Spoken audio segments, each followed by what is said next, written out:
Hello दोस्तों, history with Anand sir मेरे इस यूट्यूब चैनल पर आपका बहुत बहुत स्वागत है। प्राचीन भारतीय इतिहास सीरीज में हम लोग आगे बढ़ते हैं। ऋग वैदिक काल पर हम लोग चर्चा कर चुके हैं और अब हम लोग उत्तर वैदिक काल पर चर्चा आरंभ करेंगे। ठीक है, उत्तर वैदिक काल जैसा कि हम लोग जानते हैं कि वैदिक काल को दो भागों में बांटा जाता है। एक को ऋग वैदिक काल 1500 बीसी से 1000 बीसी का फेज और उत्तर वैदिक काल 1000 बीसी से 600 बीसी के बीच के काल को कहा जाता है। ऋग वैदिक काल के अध्ययन के लिए हम लोग ऋग्वेद पर मुख्य रूप से निर्भर हैं और उत्तर वैदिक काल के अध्ययन के लिए हम लोग सामवेद, यजुर्वेद और अथर्ववेद पर जो है सो मुख्य रूप से निर्भर हैं, है ना। इसके अतिरिक्त अन्य वैदिक साहित्य जैसे ब्राह्मण ग्रंथ हो गए, आरण्यक ग्रंथ हो गए, उपनिषद हो गए, इन सबों से भी जो है सो वैदिक काल पर खास करके उत्तर वैदिक काल पर जो है सो प्रकाश पड़ता है ना। पुरातात्विक सामग्री काफी कम मात्रा में हम लोगों को प्राप्त हुई है, फिर भी लोहे के कुछ उपकरण इस काल से संबंधित प्राप्त हुए हैं। मिट्टी के बर्तन, मृदभांड भी, जिसको हम लोग चित्रित धूसर मृदभांड कहते हैं, ये भी उत्तर वैदिक काल से ही मुख्य रूप से संबंधित है ना। स्रोत के अंतर्गत इन सब चीजों की हम लोग चर्चा करेंगे। अब देखिए, ऋग वैदिक काल से उत्तर वैदिक काल, ये जो डिवीजन हुआ है, तो डिवीजन के आधार पर थोड़ा सा चर्चा हम लोग कर लेते हैं। वास्तव में क्या होता है कि 1000 बीसी के आसपास में एक नई तकनीक जो है सो वो नई तकनीक की जो है सो शुरुआत होती है और यह तकनीक लौह तकनीक के रूप में जो है सो जाना जाता है ना। ये माना गया कि 1000 बीसी के आसपास में गांधार क्षेत्र में, है ना, भारत के पश्चिमोत्तर क्षेत्र में, वर्तमान पाकिस्तान में गांधार क्षेत्र में मृतकों की कब्रों से लोहे के कुछ उपकरण जो है सो हम लोगों को प्राप्त हुए, लोहा हम लोगों को प्राप्त हुआ। तो ये माना गया कि 1000 बीसी के आसपास में भारत के पश्चिमोत्तर क्षेत्र में गांधार के इलाके में लोहे का प्रयोग जो है वो आरंभ हो गया। ठीक है ना।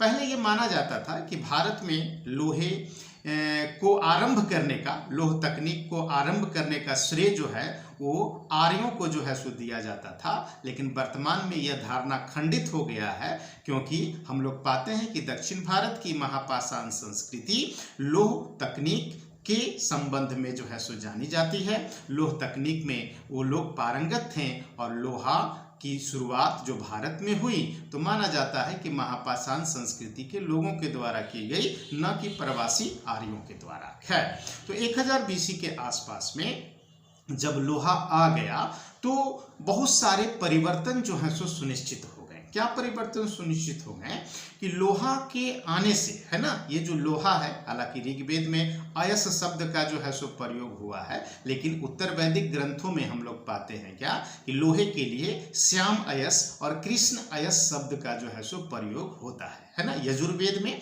श्याम अयस शब्द का प्रयोग किया गया है और ब्राह्मण ग्रंथों में कृष्ण अयस शब्द का जो है सो प्रयोग किया गया है ना। तो लोहा जब आ गया तो लोहे की कुल्हाड़ी बनने लगी, लोहे के कुदाल बनने लगे, लोहे के फाल बनने लगे, है ना। अब लोहे की कुल्हाड़ी से जंगलों को साफ करना आसान हो गया, लोहे के फाल और कुदाल से भूमि की जुताई गहराई में जाकर के किया जाना संभव हो गया, है ना। मतलब कि पहले की तुलना में, लोहा के आने से पूर्व की तुलना में इस काल में हम लोग पाते हैं क्या कि उत्पादन में जो है सो वृद्धि हुआ, है ना। उत्पादन में वृद्धि होने से क्या हुआ भाई कि भूमि का महत्व जो है वो बढ़ गया पहले की तुलना में, है ना। पहले हम लोग ऋग वैदिक काल में चर्चा किए थे कि भूमि संपत्ति के अंतर्गत नहीं आता था, भूमि का कोई विशेष महत्व नहीं था, लेकिन इस काल में हम लोग पाते हैं क्या कि भूमि का जो है सो महत्व बढ़ गया और अर्थव्यवस्था जो है वो कृषि प्रधान हो गई। मतलब पहले पशुपालन पर आधारित अर्थव्यवस्था थी, लेकिन उत्तर वैदिक काल में अर्थव्यवस्था कृषि प्रधान हो गई और भूमि का महत्व जो है वो बढ़ गया। भूमि का महत्व जब बढ़ जाएगा तो क्या होगा भाई कि पहले युद्ध जो है तो वह पशुओं के लिए किया जाता था, अब युद्ध जो है वो जमीन के लिए किया जाने लगेगा, भूमि के लिए किया जाने लगेगा। और उत्तर वैदिक काल में हम लोग पाते हैं क्या कि विभिन्न राजाओं के द्वारा जो है सो युद्ध पशु के लिए न होकर भूमि के लिए, क्षेत्र के लिए जो है सो होने लगा और एक जन दूसरे, मतलब ऋग वैदिक काल में जो जन या कबीला होता था तो हम लोग पाते हैं कि अब एक जन दूसरे जन पर आक्रमण करके उसको अपने में जो है सो मिलाने लगा और जनपदों की स्थापना जो है सो आरंभ हो गई। ठीक है ना। जनपद उत्तर वैदिक काल में जो है सो स्थापित होने लगे। भूमि के महत्व के बढ़ने का ही जो है सो यह एक प्रतिफल था। और ये सब जो परिवर्तन आया तो इसके पीछे कारक जो है सो लोहे को माना जाता है, ठीक है ना।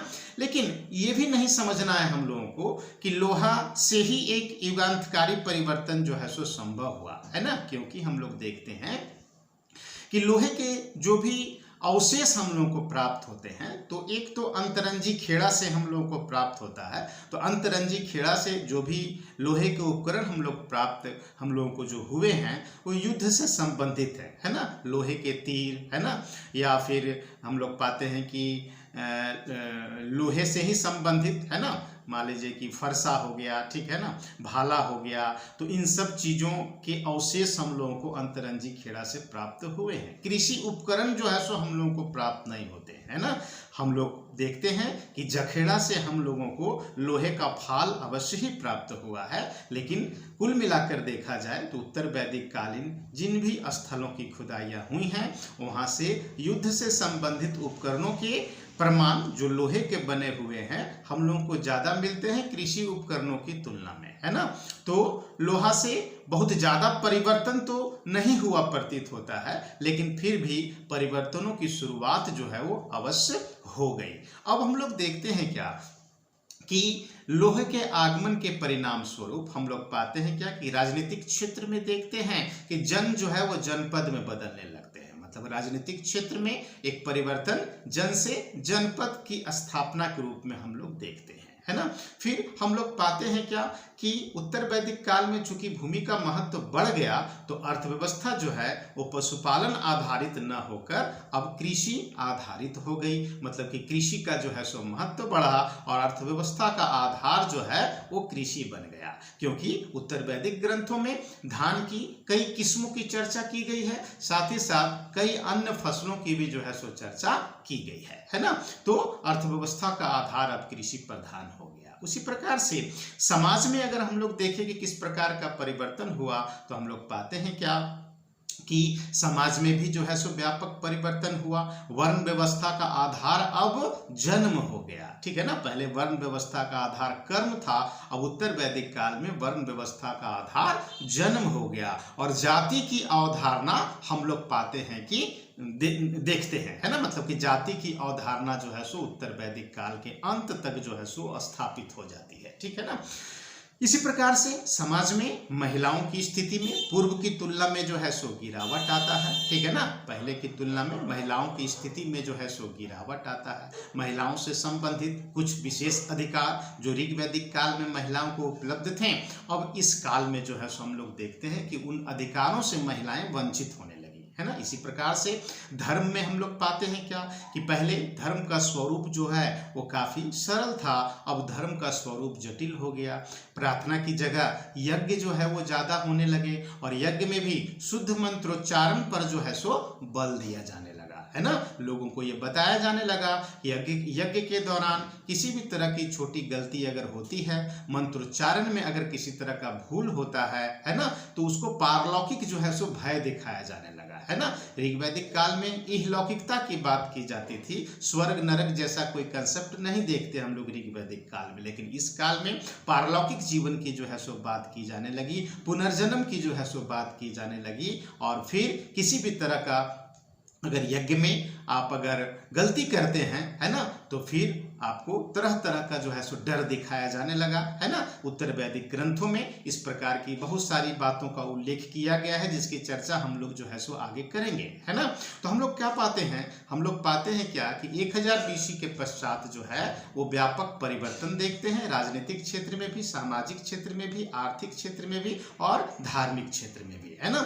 इन्हीं परिवर्तनों को हम लोगों को उत्तर वैदिक काल के अध्ययन के दौरान समझना है ना। क्योंकि उत्तर वैदिक काल का जब हम लोग अध्ययन करते हैं तो बैकग्राउंड ऋग वैदिक काल वाला ही रहता है। मतलब मतलब पृष्ठभूमि ऋग वैदिक काल वाला ही होगा। उत्तर वैदिक काल में हम लोग सिर्फ परिवर्तनों को समझने का प्रयास करेंगे कि भाई पॉलिटिकल फील्ड में क्या हुआ था, है ना, इकोनॉमी के फील्ड में क्या हुआ था, सोसाइटी में क्या हुआ था, धर्म में क्या हुआ था। ऐसा नहीं है कि ऋग वैदिक काल की तुलना में उत्तर वैदिक काल में सब कुछ बदल गया, नहीं, बेस वही रहा। हाँ, कुछ नए नए परिवर्तनों की शुरुआत जो है सो अवश्य हुई। इन्हीं परिवर्तनों को हम लोगों को उत्तर वैदिक काल के अंतर्गत पढ़ना है, ठीक है ना। अब क्या है कि उत्तर वैदिक काल का जब हम लोग अध्ययन करते हैं तो उत्तर वैदिक काल के अध्ययन के दौरान हम लोग जो है सो पहले कुछ स्रोतों की जो है सो चर्चा करते हैं, है ना। इतिहासकार जब इतिहास को निर्धारित करते हैं तो कुछ प्रमुख स्रोतों को आधार बनाते हैं। ये स्रोत जो हैं ये साहित्यिक भी हो सकते हैं, पुरातात्विक भी हो सकते हैं, विदेशियों की विवरणियों पर भी आधारित हो सकते हैं, या सबको मिला करके जो है सो इतिहास को निर्धारित किया जा सकता है, ठीक है। तो हम लोग पाते हैं क्या कि उत्तर वैदिक काल में हम लोग स्रोत की अगर चर्चा करें तो हम लोग पाते हैं कि सबसे प्रमुख स्रोत उत्तर वैदिक जो साहित्य हैं, चाहे वो सामवेद हो, यजुर्वेद हो या फिर अथर्ववेद हो, है ना। तो ये तीन वेद जो हैं उत्तर वैदिक काल पर जो है सो प्रकाश डालते हैं। ब्राह्मण ग्रंथ, उपनिषद, आरण्यक ग्रंथ भी उत्तर वैदिक काल पर जो है सो प्रकाश डालते हैं। फिर हम लोग पाते हैं कि चित्रित धूसर मृदभांड, है ना, चित्रित धूसर मृदभांड जो हैं तो इनका प्रयोग उत्तर वैदिक काल में होता था। ये चित्रित धूसर मृदभांड भी जो है सो उत्तर वैदिक काल पर प्रकाश डालते हैं। कुछ प्रमुख स्थलों की खुदाइयां जो है सो हुई हैं गंगा यमुना के दोआब क्षेत्र में, है ना, क्योंकि हम लोग पाते हैं कि ऋग्वैदिक जो संस्कृति था, ऋग्वैदिक संस्कृति का जो केंद्र था तो एक सप्त सैंधव क्षेत्र था, है ना। सप्त सैंधव क्षेत्र में ही ऋग्वैदिक संस्कृति मुख्य रूप से जो है सो स्थापित थी। लेकिन उत्तर वैदिक काल में ये पूरब की तरफ बढ़ती है और हम लोग मान सकते हैं कि पश्चिमी उत्तर प्रदेश का पूरा इलाका जो है सो वहाँ आर्य लोग जो है सो पहुँच गए थे। 700 BC आते आते हम लोग पाते हैं कि बिहार गंगा घाटी में आगे बढ़ते बढ़ते, गंगा घाटी में पूरब की तरफ बढ़ते बढ़ते ये लोग पूर्वी उत्तर प्रदेश, बिहार आदि के क्षेत्र तक जो है सो पहुंच जाते हैं और एक विकसित जो है सो आर्य संस्कृति जो है वो स्थापित हो जाती है, ठीक है ना। अब हम लोग पाते हैं क्या कि गंगा यमुना का जो दोआब क्षेत्र है तो गंगा यमुना दोआब क्षेत्र में, है ना, चित्रित धूसर मृदभांड संस्कृति से संबंधित बहुत सारे स्थल प्रकाश में आए हैं, है ना। इनमें से कुछ स्थलों की खुदाइयां हुई हैं, जैसे अंतरंजी खेड़ा की खुदाई हुई है, जखेड़ा की खुदाई हुई है, और भी कई स्थलों की जो है सो खुदाइयां हुई हैं जिनकी चर्चा जो है सो हम लोग आगे करेंगे। यहाँ से हम लोग को लोहे के उपकरण भी प्राप्त हुए हैं, तो इन लोह उपकरणों से भी जो है सो उत्तर वैदिक संस्कृति के संबंध में बहुत कुछ अनुमान हम लोग लगा सकते हैं, ठीक है ना। तो आज इस वीडियो का मेरा उद्देश्य यही था, आपको ये समझाना उद्देश्य था कि उत्तर वैदिक काल जो हम लोग आरंभ करेंगे तो उत्तर वैदिक काल को आरंभ करने का आधार हम लोगों का जो है सो क्या होगा, है ना, किन चीजों को जो है सो हम लोग देखेंगे, है ना। यहाँ पर आपको एक चीज ध्यान रखना है कि 1000 BC के आसपास में जब लोह तकनीकी आया तो लोह तकनीकी के परिणाम स्वरूप हम लोग देखते हैं कि व्यापक परिवर्तन जो है सो आरंभ हो गए, जो धीरे धीरे ही सही लेकिन ये स्टार्ट हो गए, है ना। और क्रमशः विभिन्न क्षेत्रों में एक व्यापक परिवर्तनों को हम लोग जो है सो महसूस करते हैं, है ना। इन्हीं को चिन्हित करेंगे हम लोग और इन्हीं का जो है सो हम लोग अध्ययन करेंगे। नेक्स्ट वीडियो में हम लोग उत्तर वैदिक काल के पॉलिटिकल कंडीशन पर जो है सो चर्चा करेंगे कि इस काल में कौन कौन से जनपद स्थापित हुए थे, किन जनपदों से संबंधित किस किस प्रकार की विशेषताएं हैं। इसी प्रकार आगे उत्तर वैदिक अर्थव्यवस्था, उत्तर वैदिक समाज, उत्तर वैदिक धर्म को देखते हुए आगे फिर हम लोग पूरे वैदिक साहित्य पर जो है सो चर्चा करेंगे। आज इतना ही, धन्यवाद।